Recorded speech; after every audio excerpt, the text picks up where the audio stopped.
ఉమ్మడి ఆంధ్రప్రదేశ్లో కానీ తెలంగాణ రాష్ట్రంలో కానీ మంత్రివర్గం హైదరాబాదు నగరాన్ని దాటి బయట ఎక్కడ సమావేశం ఏర్పాటు చేసుకున్న సందర్భం లేదు. కానీ ఈనాడు ఒక్క మాట సమ్మక్క సారలమ్మ చెంతన మంత్రివర్గ సమావేశం ఏర్పాటు చేద్దామంటే 100% మంత్రివర్గ సహచరులందరూ బాగుంటుంది, బ్రహ్మాండంగా ఉంటుంది, మనం అక్కడికి వెళ్ళి మంత్రివర్గ సమావేశాన్ని ఏర్పాటు చేద్దామని అందరూ ముందుకు వచ్చి సహకరించినందుకు సహచార మంత్రివర్గ సభ్యులందరికీ మనస్ఫూర్తిగా ధన్యవాదాలు తెలియజేస్తున్నా.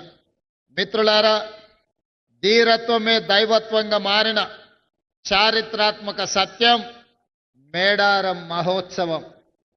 ఆనాడు గుడి లేని తల్లులను గుండె నిండా కొలుసుకునే తెలంగాణ అతిపెద్ద గిరిజన జాతర మేడారం జాతర. ఈ జాతరకు ఈ సమ్మక్క సారలమ్మ దేవతలకు మానవులుగా పుట్టి తాము నమ్మిన జనాని కోసం ఆనాడు కాకతీయుల మీదనే కత్తి దూసిన వీర వనితలు సమ్మక్క సారలమ్మలు.